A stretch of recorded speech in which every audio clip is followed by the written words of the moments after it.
Acast powers the world's best podcasts. Here's a show that we recommend. Formula One is back. I'm Matt from P1 with Matt and Tommy, the only F1 podcast you need to keep you up to date across the 2023 season. We'll be with you across every single race weekend with instant reaction to the biggest stories as soon as the checkered flag falls. So, if you're a seasoned F1 veteran or you've just started watching Drive to Survive, we've got you covered. Search P1 with Matt and Tommy, hit that subscribe button and start listening now. Acast helps creators launch, grow, and monetize their podcasts everywhere. Acast.com. Me,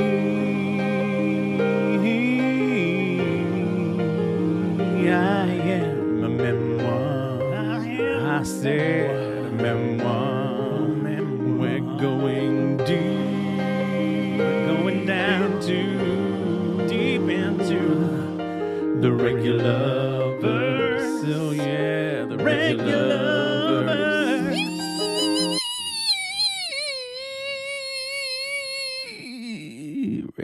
Hello, Emily, and welcome back to Me, I'm a Memoir. And we, of course, you would know where we are because of the regular singing. We are in the Regularverse. Why do we come here? Like, I'm happy not to come visiting here anymore, but I'm you insisted. It's just the way it is. She keeps making albums. I have to keep making you listen. Oh, yeah, you did. Did you see the bit of breaking prolo moment where it's apparently she's just had to deliver the new album? No, I haven't seen that. That must be a new. Yeah, so new. Is this the Dear Ben Part 2? Yeah, that album. It's.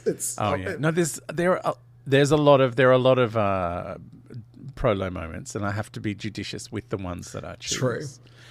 And the thought of new music fills me with dread, so I don't choose those ones.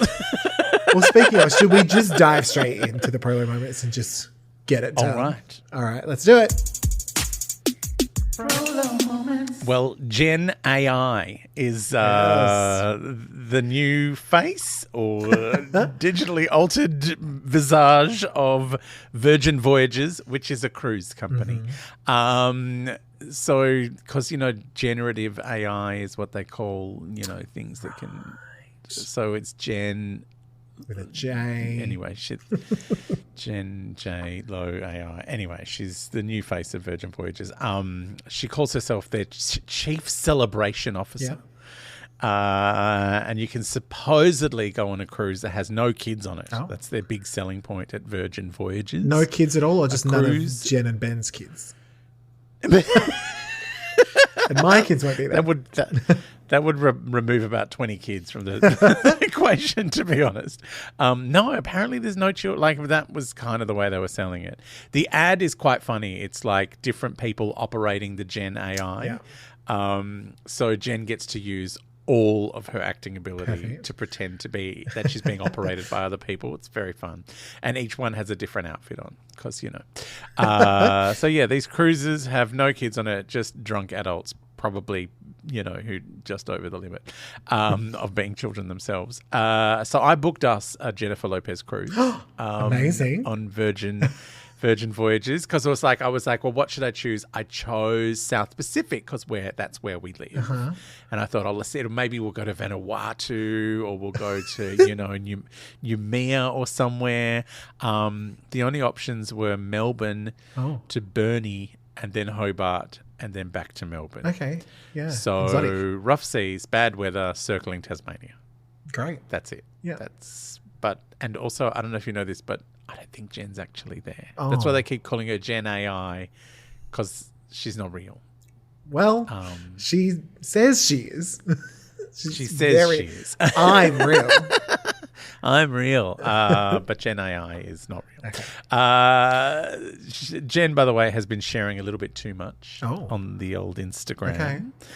with a rippling ab photo of her husband, need Ben to see Affleck. Obviously not recent. She shared it for Father's Day, which I don't want you to freak out. You haven't missed it. They do it on a different day in America. But if you are one of our American listeners, you may have missed it. You probably missed it. It was a couple of weeks ago. Oh, here we go. Oh my God, he looks so unhappy. He always looks unhappy. So she posted a Batfleck thirst trap, and then some video from a TV show where she goes on and on about what a great dad he is and how involved he is. And she sounds surprised. She's like, I mean, it's obvious that he's read all the books. I'm like, did you not read a book before you had a kid? All of them. All the ones on my nightstand that I tell you about. All of them. And then there's some photos of them snuggling, which are sickening because you know those couples that are snuggling, but one of them is really looking at how they look in the photo and not the partner. Yeah. Whereas the partner is looking lovingly at them. Those photos. Wait, who's looking at? Is Jen looking at herself? Or is she looking at Ben? Right, if you scroll right to the end, Yeah. the last couple of photos. Yeah. Well, He's you know like what? really In fairness, into snuggling. if I was J-Lo, I'd probably be looking at me as well. I'd be like, I'm I know, amazed. I'm Look how beautiful I 53. am. Can you believe it? God. Look at this. 53. I mean, I'm amazing. I will say they look in that, like the third picture, so the second last one, they do look pretty happy. Like they look pretty They cute. do look I'm happy. like, It's okay. very cute. By the way, I met someone on the weekend who was asking what I do, and I said I do a Mariah Carey podcast, but occasionally we talk about J-Lo. And they're like, oh, do you talk about how she's like a clone? And I'm like, what are you? And it's some conspiracy theory that Jennifer Lopez has a bunch of clones and they're all much younger. It's like real Jennifer that would make Lopez. sense. Maybe she's so regular because she's like Voldemort and she's been split Yes. into 7 pieces. Loademort. So she just stays the same age because she's cloned herself. I'm like, this is a wild theory and I kind of love it, but it's stupid. Yeah. So speaking of Batfleck, it is their 1-year anniversary Wow. from getting married. Interesting. Can you believe we've been in the Regularverse for that long? Yeah, I think it's like time. Regularverse years is longer, like dog years. Yeah, I was going to say, time does not fly when you're not having fun. So because it's their 1-year anniversary next month, they're talking about getting married a third time. Well, I guess it's this month, isn't it? Do they get married in July? Yeah. They're talking about renewing their vows. So, yeah, I know. You'll understand that sigh even more in a minute. Okay, good. Speaking of anniversaries, it's 25 years since her breakout role starring opposite George Clooney in the Steven Soderbergh thriller Out of Sight. Was that before Selena? Yeah. Interesting. No, Selena I think was before, but Selena was like not a huge hit. Okay. Whereas Out of Sight was, she's alongside George. Okay. Selena, she was the only person in it that anyone knew the name of, and okay. no one really knew her name. But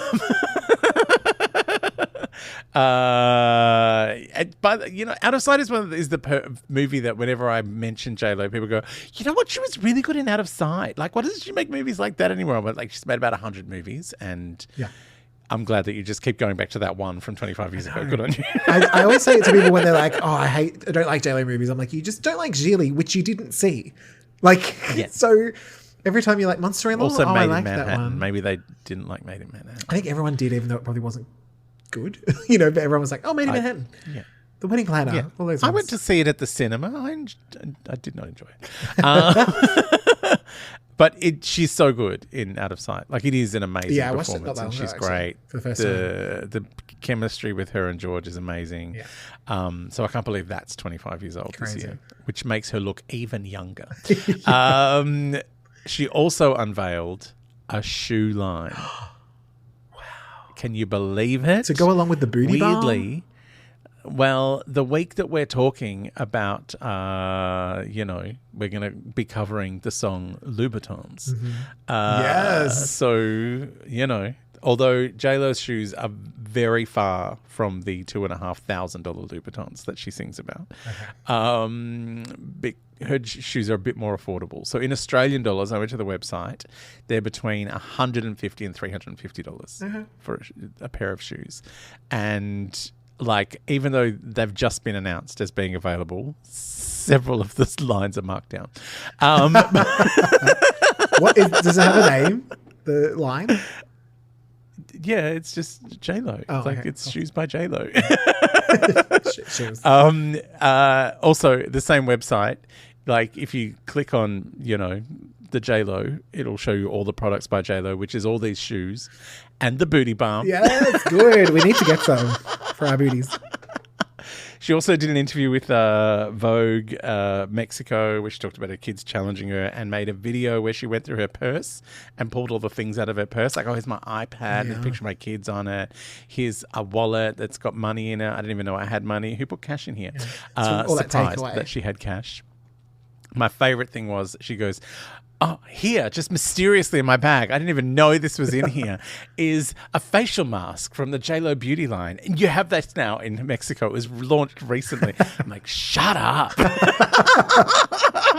I stopped watching after that. I can't. Get away from me, woman, with trying to flog your beauty mask. Pretending. I carry one of these everywhere I go. It's so handy. Yeah. I'm like, you do not. That's why I look so young. That is not even your purse. Yeah, those aren't your kids, Jen. They're not your kids. It's not your iPads. It's not your purse. Still somehow sounds better than Wise Girls. By the way, if you want to buy some of the booty balm, it is $100 My booty for is like 20 grams. It's worth There's it. nothing in there. Okay. I would need like 2 jars. I need one per half of booty. Like, I got a big booty. Does it go in the hole or the sole? That's what I haven't. Oh, man. Stop it with the spitting in the soul. It's too much. And that is the Prolo moments for this week. Do we have anything from her incessant newsletter? Do we ever? Oh, wow. So you heard the sigh, and that's because if you remember, like we have to go back in time for the blog. So we've already covered the Vegas wedding. The Vegas wedding. Jen was like, it's time to cover the main slightly racist wedding. Oh, no. The slightly racist wedding with the Instagram affirmation card. It's so bad. So the blog is titled Weekend Wedding, which is just the weekend wedding. Yeah. We open with a quote, "This is heaven right here. We're in it now," which is a quote from one of Ben's movies, which he recycled in his wedding speech. What a gent. No. Legit. Apparently Which movie? Which movie? One that he directed that I didn't. Well, Is it not Jersey Girl? That's the one she's in. It's not Argo. A different one. The Town. Hey, sure. Batman versus Superman Dawn of Justice. Yes, that's the one. So the whole week before... Is it from The Flash with the problematic whatever. Ezra Miller? I don't think I've seen Ben in... I saw his Willie in that movie. Go on, girl. That was about it. Oh. Apparently, side note, apparently John Hamm was meant to be in that. I was like, now that is a Willie I would like to see. Oh, yeah. I want to see if Apparently it's true. There's a lot of that. Yeah, that one won't fit in the hole. That has to go in the salt. Oh, my God. Not copy. Okay. So apparently the whole week of the wedding, there'd been weather, which was it was inconvenient weather, said J-Lo. Inconvenient weather. What's that mean? I don't know. It just meant that it rained a bit. Oh, humidity, frizz. She'd go back to her natural frizz from the humidity. We've seen how frizzy her hair can be. That's true. And then on top of this, people were dropping like flies with diarrhea, probably from... Oh, no. I think it was from the booty balm. There's a repository of booty balm. I thought maybe maybe all of the subjugated people who used to work in inverted commas. I'm about to chippy choppy, aren't I? I'm getting the chippies ready. They came back and gave them all cholera. Oh, probably. But no, apparently... The water was haunted with cholera. The truth, Jen says... Because it makes you shit yourself to death, cholera, really? by the way. Oh, Yeah, you get diarrhea until you die. a bit dramatic. But no, the truth is, Jen never had one doubt. Not one, because Jesus. She was like, God won't let this happen. He will bless this union. So Jen starts to get a bit poetic at this point. I'm just going to simplify it. Okay.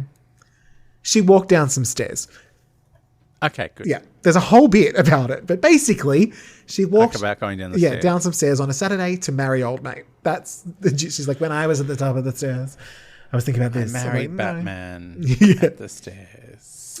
So apparently, 20 years earlier, Ben and Jen talked about Mark Cohn's song True Companion. In this very house. Not walking in Memphis? Apparently not. I was walking in Melville. I only know the Cher version. Of Cher. Yeah. I think Mark Cohen wrote and sang that song. Okay, that makes sense. So I was talking about his song True Companion in this very house, this very racist house 20 years ago. So, of course, Jen surprised Ben by getting Mark to sing at the wedding. Oh, bless. Ben, apparently he sang some song about kids or something, which was good because both Jen and Ben have kids. So that made sense. And apparently they're a full Brady bunch now. She's Carol Brady. He's Mike.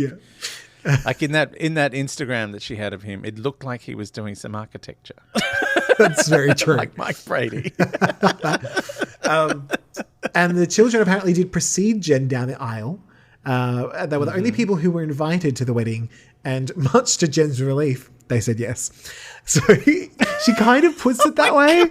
Like, she kind of puts it that way. Like, and thankfully they all decided, yes, we will be in your wedding. I was like, okay. She was maybe worried they wouldn't be.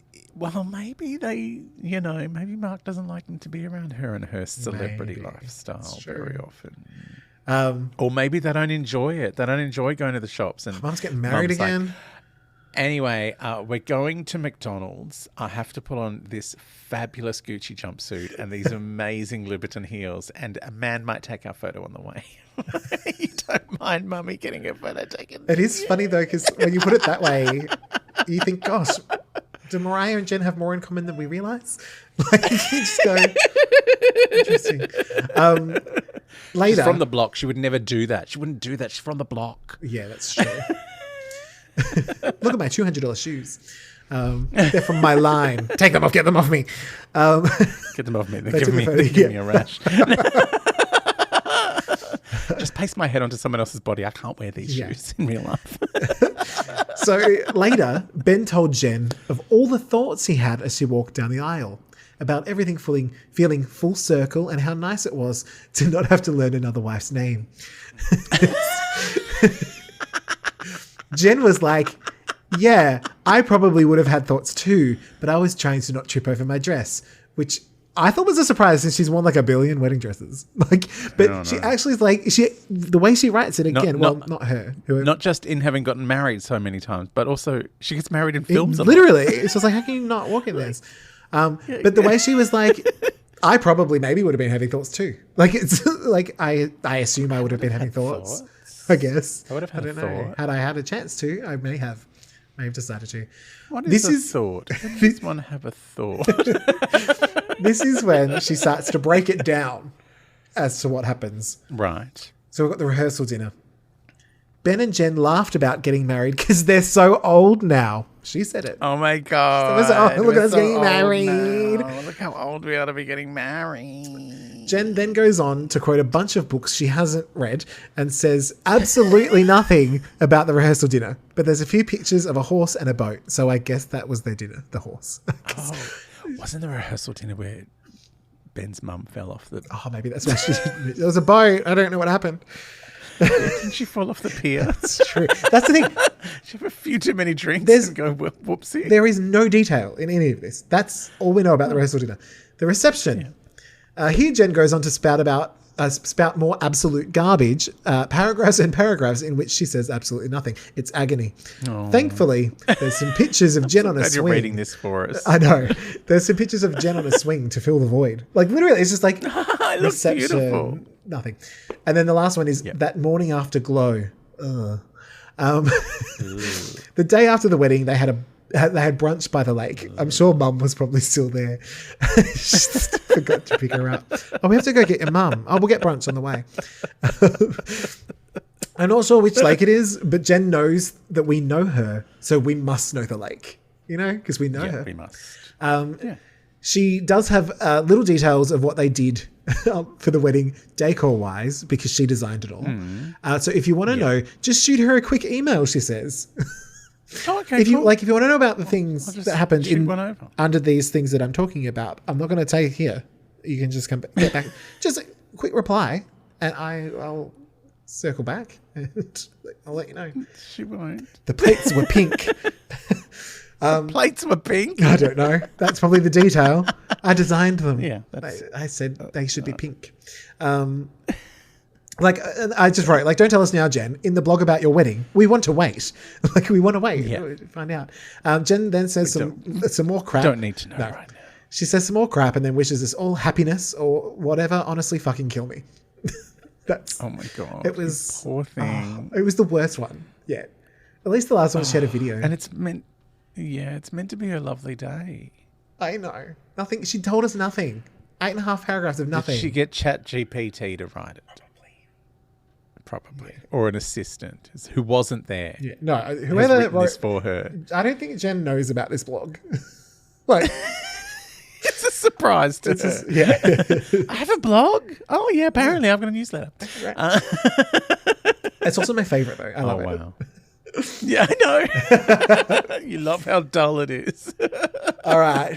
I think it's time, though, to dive in. I think we should be brave and dive in to this album. Okay. And get the download.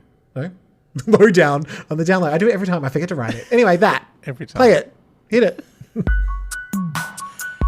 Getting the low down on the download. Don't tell me to hit it. I'll hit several notes and none of the real ones. No, I said spin it. All right, we are listening to the album Brave, which was released October 2007. 2007. Only 6 months after Como Ama Una Mujer. Well done, yeah. Which is I got almost through it. Come over and wash my hair, I think it was what I called it. Come over and wash my hair. Como Ama Una Mujer. Does she not take any time off? Or no, apparently not. Apparently, when she was doing the video clip for Me Haces Falta, she was talking about putting this album together.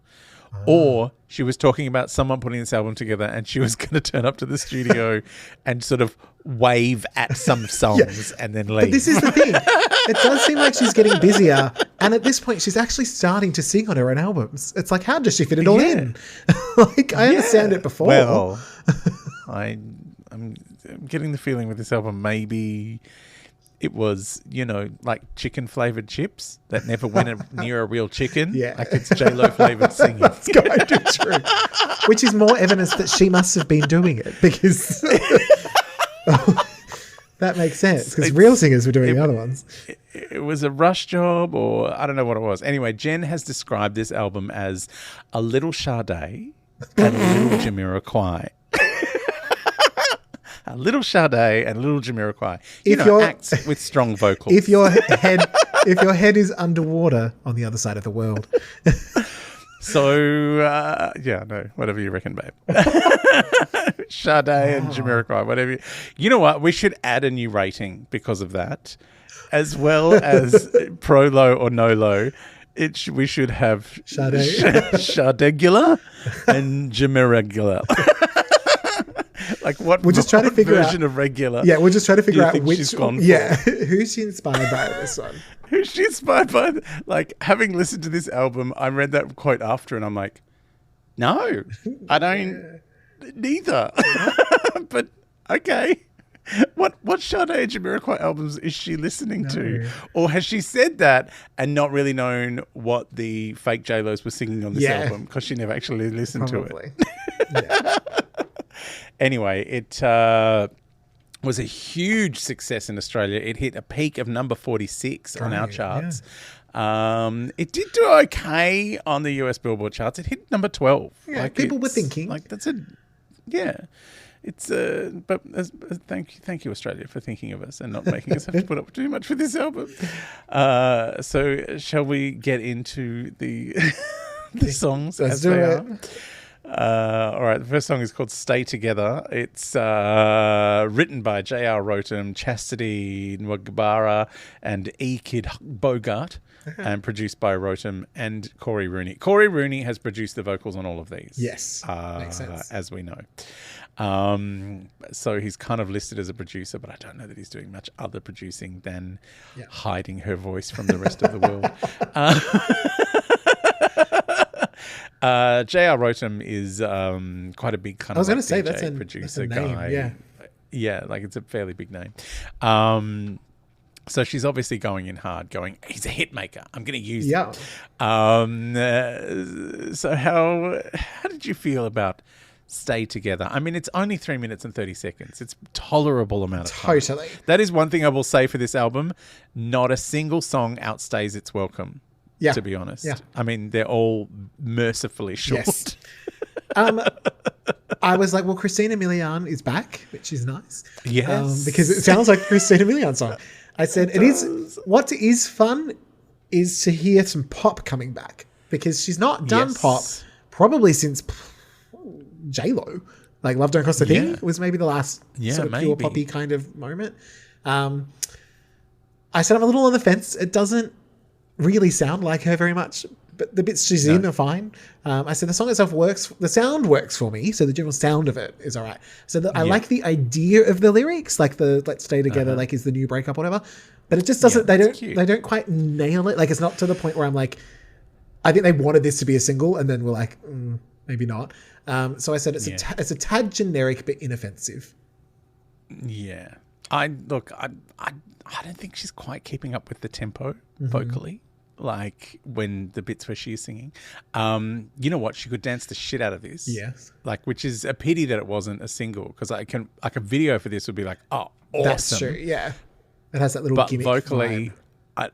I don't think she's agile enough. Also, what is going on in this song with the very obvious auto tune? Yeah, like it's not a stylistic thing like there are in modern songs. Yeah. Like, you know, it's not a Kid Laroi song where it's deliberately wavering all over the place. It's just like every now and again her voice is being wrenched into a note that she hasn't gone for, and you're like, what is that? Yeah. Like it's just occasionally. It's like, oh, we've pre-programmed all the notes in the song.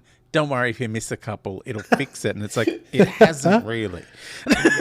And they were often not notes. Like, I feel like they were notes that she probably could have hit. Like, as in they weren't hard, crazy even for her. So I'm like, why did they do it? I don't know. It was just like weird moments where I'm like, and it's like, what is happening here? What's going to become a thing pretty quickly in this album is the production. Like, the production is cheap, is what it is. That's the problem. It's not necessarily that it's bad. It's just cheap. The bridge on this is awful, and they mixed her down. Thankfully, like she's like her vocals are like really down in the mix, and that's something I think Corey Rooney does. I don't think he trusts her vocally, and so he just buries her in background vocals and makes her quieter than every other element of the production. Yeah. So having said that, what I'm Real, what percentage do you think she's saying? I thought this was pretty low, actually. So I've gone for 40%. Yeah.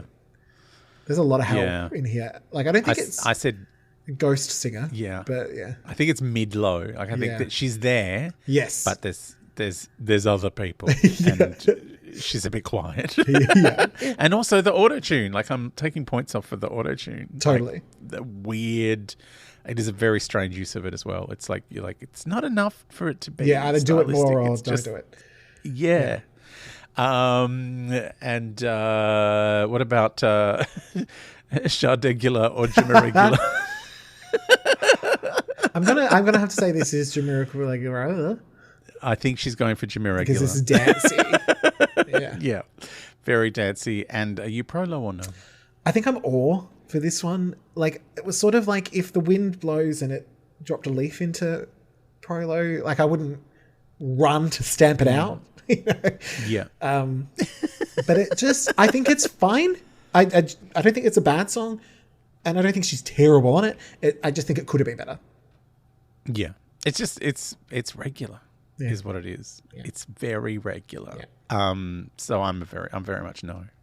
Because Fair. you can hear that there is a decent song that wants to break out of it. Yeah. And it just doesn't, it's just not there. All right, straight on to track number 2, Forever, which I was terrified was going to be a cover of Mariah's Forever. And I was like, don't you dare. Even Plinky Plonk wouldn't let you have a go at that one. I'm trying to, I'm surprised we haven't seen Snuffleupagus down here. Right? There's still time. She's got like 10 more albums. This is now these writing credits are going to take a while because every one of these songs there's about 30 people working on it. So we've got Balewa Muhammad, Candice Nelson, Zeke Lewis, Patrick Jamiroquai Smith, and Chauncey Hollis are the writers. Produced by Hit Boy and The Clutch. You're welcome. With Corey Rooney. Corey's back. And I've got to say, Forever, I thought she wasn't keeping up on the last one, but this one I feel like she's singing at a completely different speed than the song. Like her tempo and the song tempo are not the same tempo. Like it is, like I don't mind the production. It's not as frantic as the earlier track. And you know what? I really like, and it's hard for me to say positive things about her, but I like that she's more confident, that she's trying to get more power into her voice. Yes. And it sounds like she's learned some lessons from this last album in Spanish, and she's like giving it a bit of a punch in the verses. But the choruses are the blandest mess I've ever heard. I know. Like just ordinary. Yeah. Like such an ordinary chorus of like, there's nothing. This is like you're giving me it's nothing. pretty much what here. I wrote is that it's got elements of a good pop song. It's not unpleasant, but it's very diet pop. No oomph. Yes. It's not entirely lacking in a hook, but it's a gas rather than a solid. Like there's a little bit of hookiness. It's not even a liquid. Yeah, but it's not. It's thinking about it. It hasn't decided. Yeah. And it's that thing that she's done so many times where it's like, why are you making an effort on this one? Because this one is quantifiably shithouse. Yeah. And there's other songs, like when she gets her hooks into a decent song, she gives it a kind of like, I'll think about it. Yeah. You're like, this is a good song, J-Lo. Why aren't you singing it? Yeah. Yeah. I don't want to ruin it. Do we, what percentage do you think she's singing here in the I'm Real stakes? I think this is still mid-low, but it's a little bit higher, like maybe about 60%. Mm-hmm. Yeah. I honestly think this is quite high-low, which is why it's so bland in the chorus. I forgot to put the other singers in. I appreciated her giving it a crack on the verses. Like, you know, I try to say something nice. And are we Sade Aguilar or Jamiroquai Aguilar? Oh. I mean, it's still kind of dancey, but I'm like, maybe she was trying to go for a little bit more Sade. Like, it's like Jamiroquai as, you know, like, but does a little drive around Sade's house. You know, there is a third option in these Oh. where you can just go regular. Yeah. I wrote Just about this. regular. I wrote that I basically copy and pasted from Stay Together to Forever, where I said again, a tad generic but inoffensive. Yeah, Everything's just generic and inoffensive. It's bland and a mess. And are you pro low or no low? This has gone into awe as well. It's not You're awful. so There's generous. This is so weird. Like, I infinitize the Mariah song. And you're like, it's 3.5. Here I'm like, no low. And you're like, it's awe. Do you know what it is? I think it's because You're a pro low piece of shit. That's why. because I'm a pro life position. No, I think what it is, it's like the really bad songs are really bad and they're straight to no lows. Yeah. But there's a lot of in the middle in her. Yeah. Stuff. I think that's what it is. There's just a lot of stuff that I'm like, oh, I see what they were trying to do. Maybe another singer could have done it better, or maybe it's just a bit generic. But it's generic in a way that it's like, oh, I didn't hate that while I was listening to it, but I don't remember it. Like a lot of that, rather than offensively bad. Yeah. All of these are so forgettable, like so forgettable. Like I'm reading the titles. I'm like, was that one called Forever? I know. I don't remember how it goes.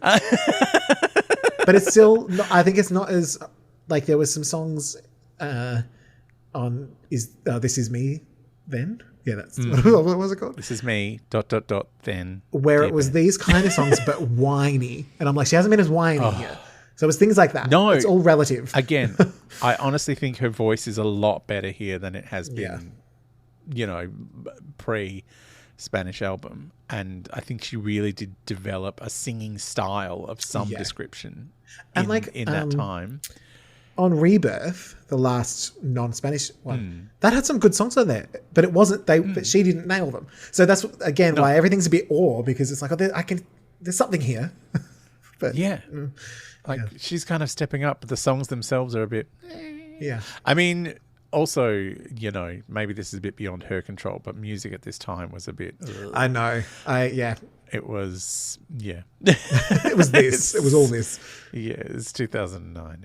It was a time. So let's move on to the next song, which is single, the second single. Hold It, Don't Drop It, which is written by Kevin Risto, Wayne Nugent, Jennifer Lopez, Alan Phillip Lees, Frankie Storm, Janet Sewell, Cynthia Lizette, and also has Dennis Lambert and Brian Potter on the writing because it has a sample from the Tavares song It Only Takes a Minute, which you may know as the Take That song, It Only Takes a Minute. Oh, I don't. They covered it. Produced by Dirty Swift, Bruce Wayne, Corey Rooney, and Philosophy. So, look, there was meant to be the second single. There is a video for it. Yeah. But it was not actually released. Interesting. It only came out in some countries. Okay. So I will give you chart positions for the handful of countries where it made a vague impact. Hungary, number 33. Wow. Big hit. Russia, number 13. Well, that's when numbers start in Russia. So it's a number one. That's it. The Netherlands, top 10. Number 10. Oh, look out. Big deal in Italy. Hit number 4. Shit, all right. And in the UK singles chart, it hit the whopping big number of 72.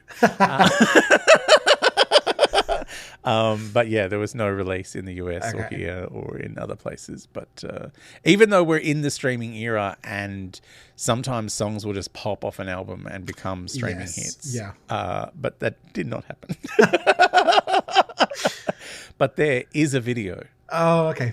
I'll have to sing. If I have nopsis, and I'll hold it, but don't drop it. If I have nopsis. There you go. That's better than the actual tune of this song. All right, Disco Lopez. Oh, lots of sparkly outfits. Oh, she's riding a disco ball like she's a camp, glittery Miley Cyrus. She's singing into a microphone like that's something she knows how to do. That's interesting. She's got a lot of silver makeup on. Yeah. And she's jumping around more than she's singing. The energy's a bit out of whack. Like she's singing, but she's jumping around a lot. But she's singing and she's jumping around a lot. Although, as I've discovered with this album, there's a lot of times where she's at a very different tempo to the music.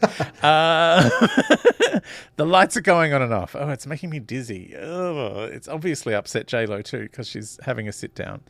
Oh no, she doesn't know how to sit on a chair. She's backwards. She's straddling the back of the chair. No, Jen, that's not. Oh well. Now she's in a glittery caftan and a stupid hat and singing into one of those boxing ring microphones that hangs from the ceiling. I bet it's not plugged in. Now she's developed some glittery skin condition where there's like studded glitter on her face, like balm. stuck on there. Yeah, booty balm. Don't put it up there. Then there's some men in suits dancing on podiums behind her. She does a twirl with the mic stand. I think she thinks this is a good song. Oh, wow. Her boobs are out of control in this. Her clothes aren't normally this. She's totes prego. Oh my God, that's all I can think about now. I've stopped watching the video. I'm just trying to see she probably a bit was. of twins poking out through the outfit. Oh no, it's fading out. She didn't do a belly rub. Oh, maybe she hadn't had her 20-week scan by this point and didn't want to jinx it. Anyway, bye, Jen. Like seriously, it was. I just got to a point. I was like, "Why are her boobs so like?" No, that would make sense. I didn't think about that. That's why she's wearing a glittery caftan. Yeah. She's a pregnant lady. Because do you remember she did? I'm guessing it must have been a difficult pregnancy because I think Ellen She did not actually talk about dressed it. up as her pregnant, going, "I'm not pregnant." Like it was a whole thing. Yeah, yeah. So yeah, perhaps. Yeah, it was I a imagine. tough I one. mean, it happens with people. They try very hard, and they sometimes have a few misfires, and that's a very distressing situation. So it's just like I'm not going to say anything. Because I remember she was on tour with Mark, nothing and everyone was like, happened. "She's super Yeah. pregnant." So I'm not pregnant. Yeah. I don't know what you're talking about. I don't know what you're talking about. I mean, look, it could be a cultural thing. Maybe it's something you don't talk about. Maybe. We don't know. Anyway, how do you feel about... there's not much going on in that video clip, by the way. me discovering she might be pregnant was more the interesting most, than yeah. anything that happened in that video. I'm like, oh my God, that's why her boobs are so big. And she's wearing a caftan. Oh, it's finished. I did go and look it up. Apparently she was pregnant Yeah, while that she was totally making the video. tracks, But I yeah. didn't realize that while I was watching it until I did some further research Yeah. later on. But how did you feel about the song, the Hold It, Don't Drop It, not quite a single? So my first line is, Fab may struggle with the whiny tone here, but I do think it works for this song. There's something aggressive about this song. And I was like, so I kind of think that approach works. I said, it's nice to hear her bringing energy to a song that needs it. As opposed to what we said before, where it's like overly doing something that doesn't need it.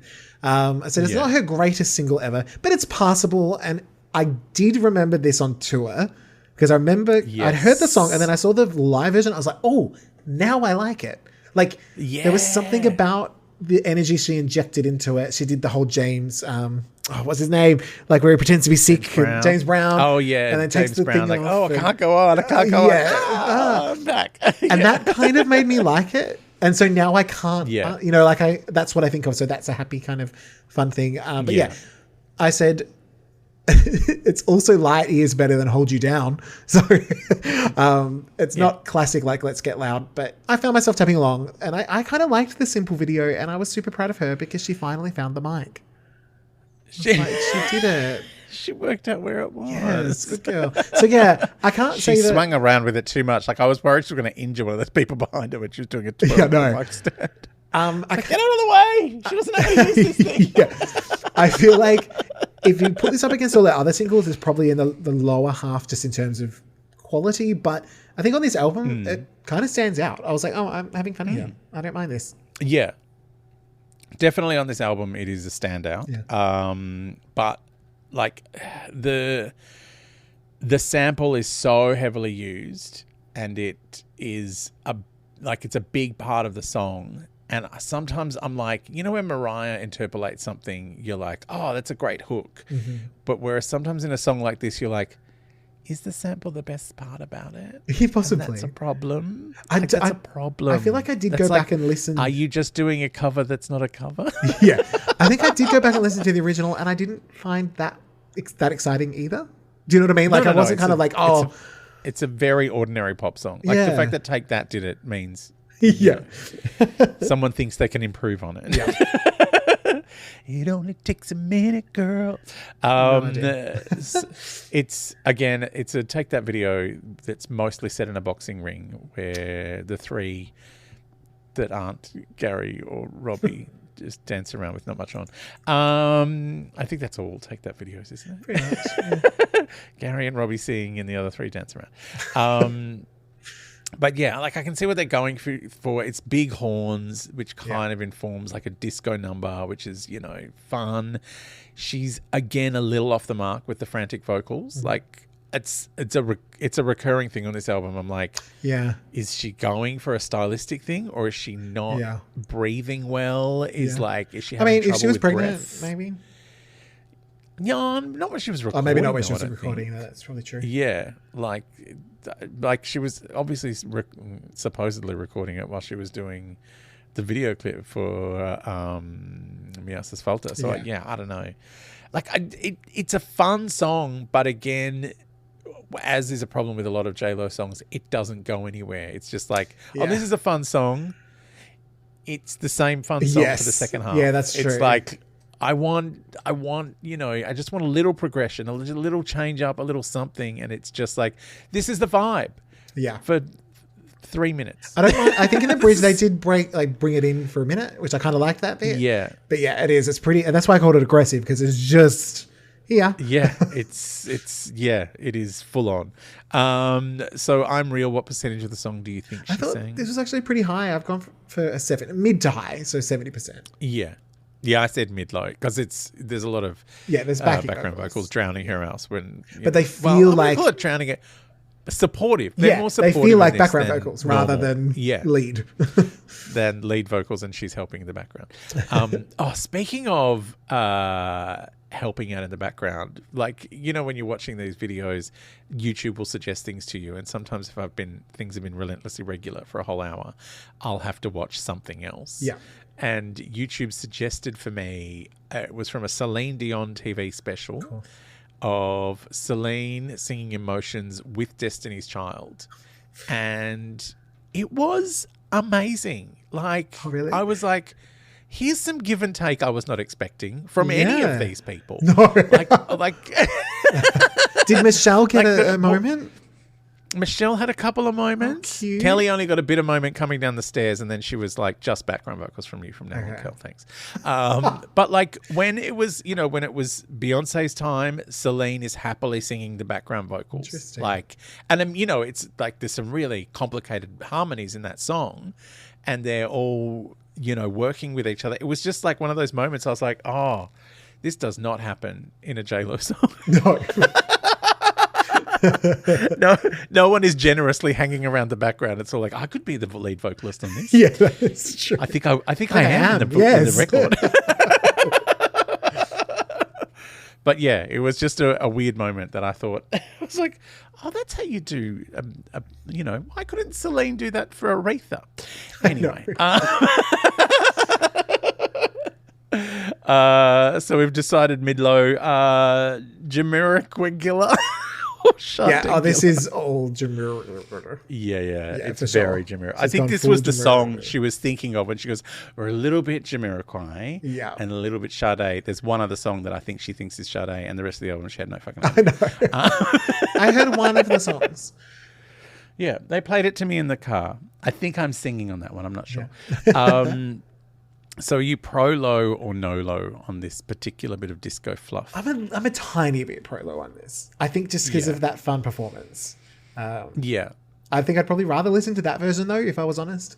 The live one was great. Yeah, so maybe it's on the playlist, but like I just play it every like 6th time that it comes up.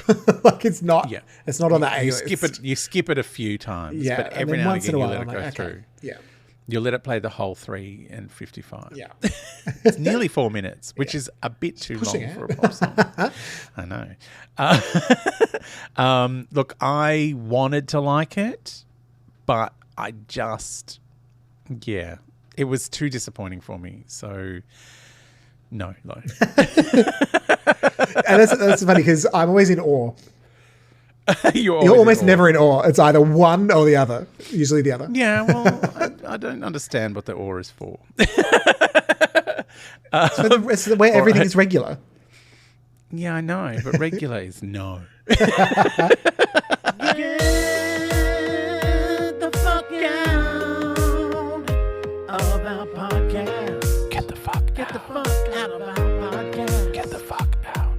Just walk away. You tacky regular bitch. Get the fuck right out of my face. Regular bitch. Oh Lord, this looks like it's going to be another marathon. Yeah, I think we need to exit the Regularverse for a minute. I know there were too many prolo moments, and her fucking marriage blog is too much. It's killing Like me. I can't believe her blog is so long. It's taken you a year to get to it. Like it's her first anniversary now. I know. Oh my god. We're going to be doing this blog forever. J-Lo's annoying newsletter. All right, join us again next week as we continue our trudge through the Regularverse and the album that is supposedly brave. I think we're the brave ones for listening to it. We're going to find out. All right, bye, Lamely. Bye, Lamely.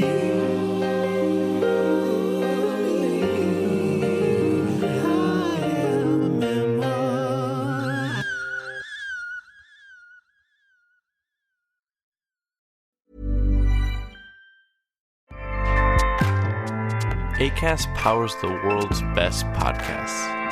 Here's a show that we recommend.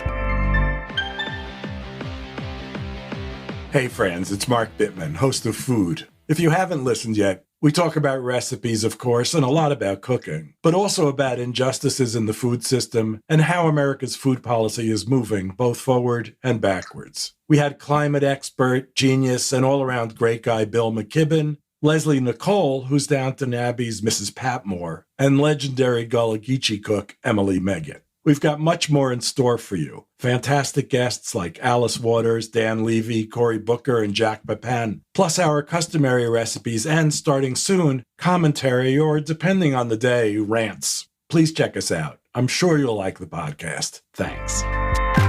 Acast helps creators launch, grow, and monetize their podcasts everywhere. Acast.com.